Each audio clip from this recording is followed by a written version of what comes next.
Hey everybody, it's JJ, the Suburban Archer.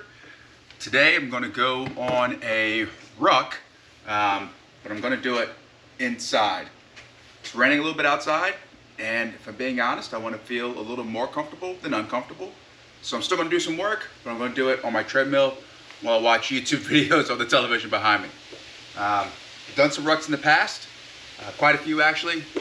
Certain ways I like to pack my ruck and how I like to put weight in there. I'll take you guys on a little trip with me and how I pack this thing out. Since I don't have any legitimate gear going in my ruck right now, I'm just going to use some pillows and towels to fill up some space. Filling up some space, especially when I use weight plates, kind of helps the weight not shift back and forth or left and right on me. I kind of want to get that weight center of my back, and that's where I want it to hold it. It helps me go pretty far and not feel like junk on my back. So for starters, I'm going to put this pillow, just an outdoor pillow that I have, in the bottom of my ruck right here.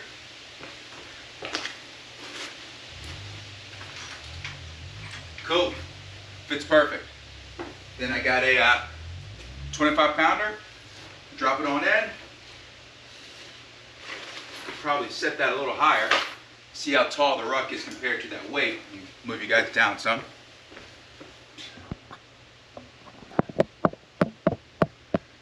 There we go, I'm sorry about that. So, stuff that pillow in the bottom right there. Have this 25 pounder, but what I'm going to do first is going to put these towels on top of this pillow to help up take them some space. So the towel here.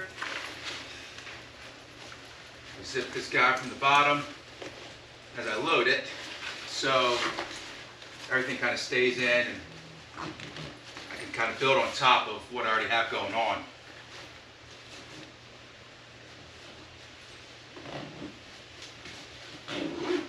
I'm not going to close it all the way, just a little bit there. Nice. That should hold. And as I put weight on, it's going to compress what I already have in there, and that's why I had to add this towel on top of the pillow. Yeah, that 25 is going to sit a little higher, but honestly, it's still going to be too heavy once I start to move. It's going to get knocked down to close to the bottom of the pack. So I'm going to get another blanket if I can.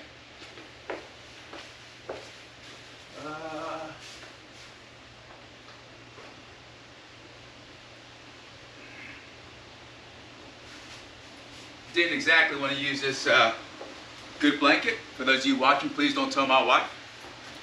But now I'm going to put this blanket in here. That's going to have the weight sitting right where I like to have it sit. Let's see. Yeah, I like that. I'm going to zip that up some more. And once I get it all zipped up and everything, then I'll test it again. I have another 25-pound plate that I'm going to put in there, so just right over 50 pounds. There might be, I don't know what's in between, but not much. So I'm going to put this blanket around my first 25 and throw that other 25 in there. I really don't like them to slap together while I'm moving around. It's kind of annoying. And also, I don't want to ship them all up and ruin them for weight training in the future. Cool. So I got maybe 52-ish pounds in there. The blankets and towels don't weigh that much. I also like to fasten down all my buckles on the side. Kind of annoying when they're moving around, and they also help bring some rigidity to the pack. For me, having a rigid pack that's tight to my back and not moving all around, that really helps the most. Crank that down like that.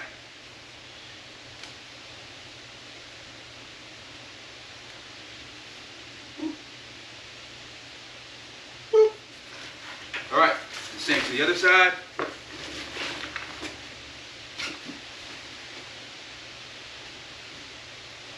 This is good and tight here.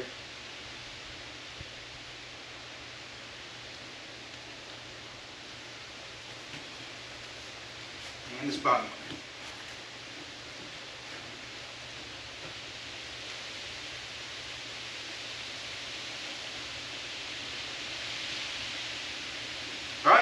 Now that my sides are all tight, I just simply go ahead and put it on. This ruck is so light that I don't have to put it on from the ground. I can actually just pick it up and put it on. Move you guys up a little bit. Here we go. This I can just go ahead, pick it up, put it directly on. Right in my hands high. Should have probably took my hat off first. Better sit on down. Cool. Everything feels good. I'm a big proponent of a waist belt. I love a waist belt and a chest strap when I ruck. The weight, it's not too far down at the bottom, so it's not crushing me at the bottom. It's not too far up at the top, so it's so really killing my shoulders. It's right in the perfect position for me. For you guys, it might be a little different, where you might want to choose to put your weight, but I think for the majority, most people would kind of want their weight in the middle of that ruck. Then, some people don't like to tighten these straps too tight. If you're going too far, and these shoulder straps are really cranking on your delt and your pec tie-in right here, some people's arms go numb. Mine don't really go that numb, so I kind of crank it down a little bit, get it as high as I comfortably can, not as high as possible, but as high as I comfortably can. Then I throw on my waist strap. I love a waist strap. Helps keep everything evenly distributed for me. Takes a little bit of weight off my shoulders. I ride it on my hips. I throw all the powers at anyway, right? They put up a girdle right here. So I bring them in pretty good. I don't want too tight because it makes it a little hard to breathe sometimes, especially then when I begin to add the chest strap. Chest strap click. And what I usually do is I pull it together like this, and then I begin to tighten it. Generally, most chest straps I'll kind of max out. I don't have the biggest chest, so they kind of just fall where they fall. And if I need a little extra support, which right now I don't think so, but sometimes what I will do is if I got a really long way to go, I'll take the ends here of my shoulder straps. This also keeps them from backing out, and I will make another chest strap for myself. 1 and 2. Now I don't have to worry too much about continuing to tighten my shoulder straps. They're not going to go anywhere, and I have another chest strap. Now don't make this one too tight, because on your diaphragm it's right there. It's going to really make it really hard to breathe. It's going to gas you. But this is usually how I set up for a ruck, and I feel pretty good to go. See, I'm jumping around with 52 pounds on my back. Feels good. I can get on the ground and get back up with this thing if I needed to. It's solid.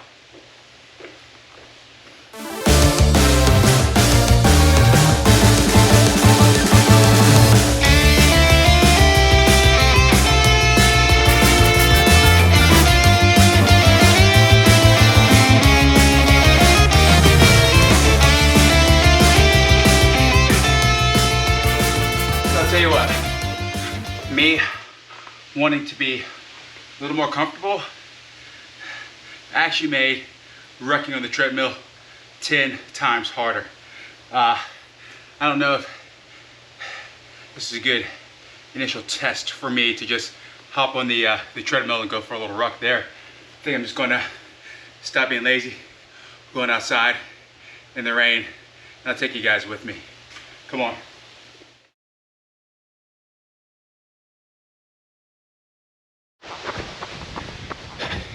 Doing a minute and a half of a slight jog, and then a minute and a half of just stretching my legs out, just trying to get out.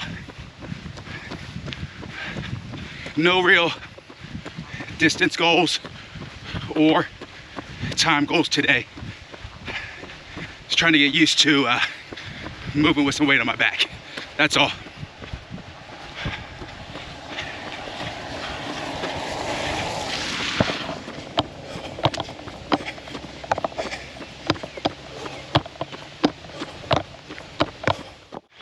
I am only a mile and a half in. I don't ruck all the time, but I ruck enough to know that I feel a bit crappy for my first mile and a half.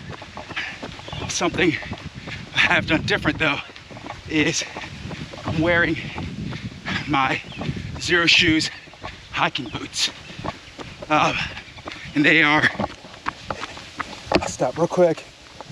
Those right there. Although I love these shoes as more of an everyday shoe, these are blowing my little baby calves up big time. Really, really smoking me.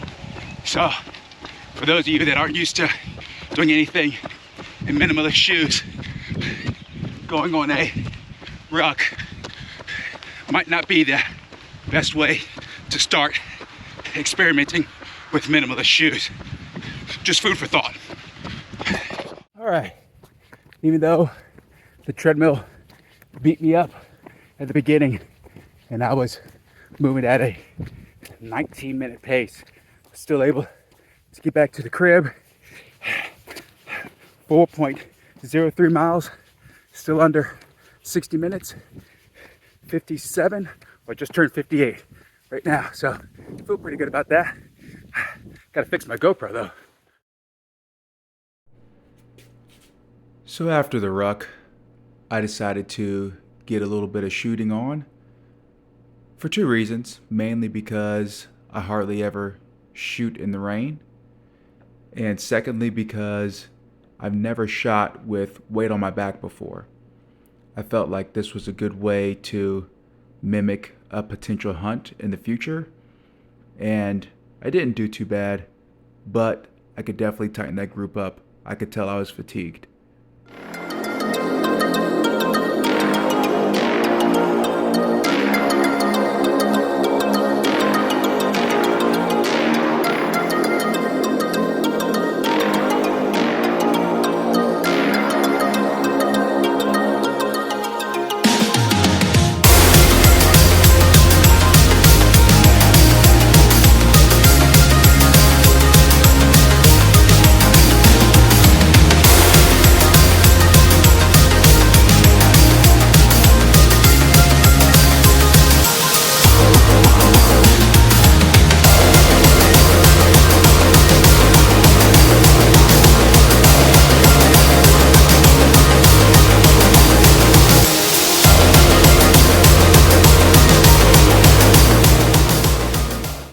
Those 4 miles were fun.